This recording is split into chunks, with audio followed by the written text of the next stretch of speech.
ओम नमो भगवते वासुदेवाय। नमस्कार भक्तों, स्वागत है आपका हमारे YouTube चैनल में। आज हम लोग अक्षय तृतीया व्रत की कथा का श्रवण करेंगे। अक्षय तृतीया के दिन दान पुण्य के कार्य करने और खरीदारी का अपना विशेष महत्व माना जाता है। मान्यता है कि इससे जीवन में धन दौलत की कभी कमी नहीं होती है। इतना ही नहीं, इस दिन व्रत रखना भी अत्यंत शुभ फलदायी होता है। मान्यता है कि यह व्रत जन्म जन्मांतर के पापों से मुक्ति दिलाता है और जीवन में सुख सुविधाएं बढ़ाता है। अगर आप भी अक्षय तृतीया का व्रत कर रहे हैं तो इस कथा को ध्यान पूर्वक जरूर सुनें। अक्षय तृतीया की पौराणिक कथा के अनुसार प्राचीन काल में धर्मदास नामक वैश्य था जो अपने परिवार के साथ गरीबी में जीवन जी रहा था। उसे हमेशा अपने परिवार के भरण पोषण की चिंता लगी रहती थी, क्योंकि उसके परिवार में कई सदस्य थे जिनकी जिम्मेदारी उसी पर थी। धर्मदास बेहद ही धार्मिक प्रवृत्ति का था। सभी देव और ब्राह्मणों के प्रति उसकी श्रद्धा की वजह से ही उसे हर कोई पसंद करता था। एक दिन मार्ग में उसने कुछ ऋषियों को अक्षय तृतीया के महत्व का वर्णन करते हुए सुना। ऋषि कह रहे थे कि अक्षय तृतीया महान अगणित फल प्रदान करने वाली होती है। इस दिन ही नर नारायण, हयग्रीव और परशुराम अवतार प्रकट हुए थे। ऐसे में इस शुभ दिन पर किए जाने वाले दान, हवन, पूजा आदि कर्मों का अक्षय फल प्राप्त होता है, यानी ऐसा फल जिसकी समाप्ति कभी नहीं होती। साथ ही ऋषियों ने यह भी कहा कि इस दिन देवताओं और पितरों के निमित्त से जो भी दान, हवन, पूजन तर्पण किया जाता है उसे बेहद शुभ पुण्य मिलता है। इस प्रकार अक्षय तृतीया व्रत के महात्म्य को सुनाने के बाद उसने अक्षय तृतीया का व्रत रखने का निश्चय किया।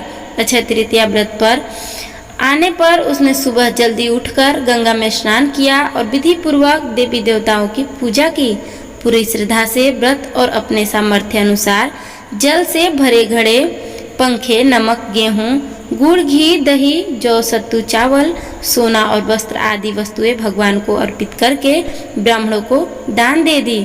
इतना ही नहीं, इतना सब दान देना देख धर्मदास के परिवार वाले और उसकी पत्नी ने उसे रोकने की बहुत कोशिश की।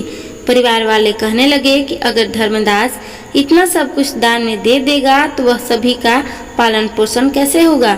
फिर भी धर्मदास नहीं माना और उसने अपने दान और पुण्य कर्म को श्रद्धा से किया। इतना ही नहीं, उसने इस शुभ दिन पर ब्राह्मणों को कई प्रकार का दान भी दिया। इस तरह उसके जीवन में जब भी अक्षय तृतीया का पर्व आया उसने प्रत्येक बार पूरी विधि से पूजा और दान आदि कर्म किए। वृद्ध होने के साथ साथ अनेक रोगों से ग्रस्त होने के बाद भी उसने अक्षय तृतीया का उपवास किया। साथ में धर्म, कर्म और दान पुण्य किया। कहते हैं कि अक्षय तृतीया पर किए गए पुण्य कर्म के कारण ही यही वैश्य दूसरे अगले जन्म में कुशावती का राजा बना। मान्यता अनुसार अक्षय तृतीया के दिन किए गए दान, पुण्य और पूजन का फल अगले जन्म में भी मिलता है। इसलिए ही धर्मदास को नया जन्म एक धनी राजा के रूप में मिला।